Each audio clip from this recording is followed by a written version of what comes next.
Good morning. Thank you so much for joining us. We'll get right to the question. What is it like to live with severe asthma?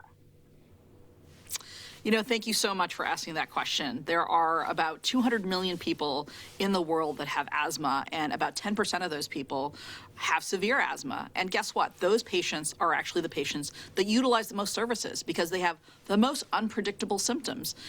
Besides wheezing, coughing, reaching for that inhaler all the time, patients are now no longer going to activities. They are struggling walking their dog. They're struggling doing their laundry.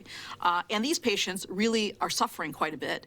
Not only that, but they're utilizing a lot of healthcare resources. They're going to the ER, they're having unscheduled visits with their doctors, and in between, they're not feeling great. So I do encourage patients to really think about whether they've accommodated their life into this new normal of less breathing, less comfortability with their lungs and these activities, and think about whether or not they could be eligible for new treatments and maybe a reassessment of their asthma.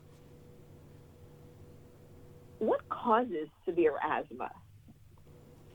Severe asthma mostly is caused by an underlying inflammation. It's called type 2 inflammation. This is the kind of inflammation that you think about in terms of allergic diseases.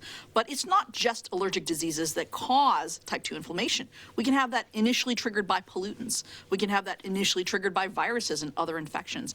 And then this cascade of kind of abnormal, dysregulated inflammation occurs in the lungs, and it becomes a chronic health condition. It doesn't just go away.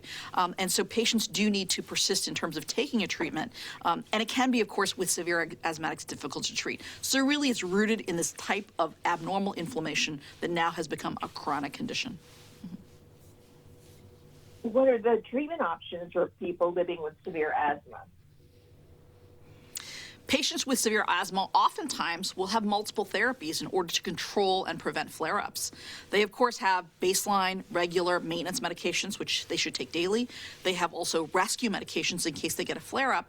Sometimes there are even pills, sometimes there are inhalers. Oftentimes, though, with severe asthmatics, it's just not enough, and they end up having to go to the ER or their doctor and get something called systemic corticosteroids, which, of course, long-term is not super favorable for them to have multiple doses of that due to its potential adverse side effects.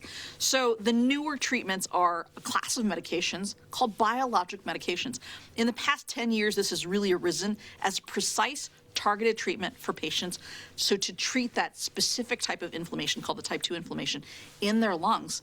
One of the newer medications, which is now this year FDA approved, the first and only ultra long-acting biological medications as an add-on treatment for severe asthma, is called Extensor.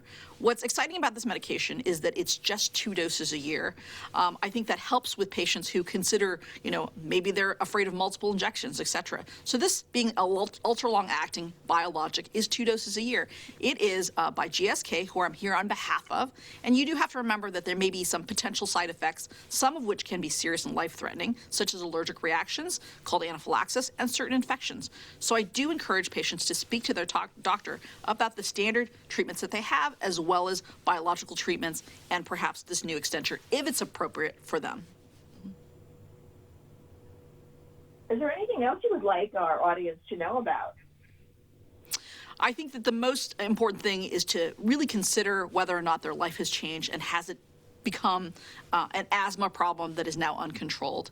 And so if that's the case and they're finding that they are struggling to breathe, using systemic corticosteroids, going to the ER, going to unscheduled visits with their doctor, that perhaps it's time to revisit and see if some new therapeutics could be potentially available to them and if it would be appropriate for them. Thank you so much. I appreciate your time. Have a great day. Thank you. You too. Bye-bye. Thank you.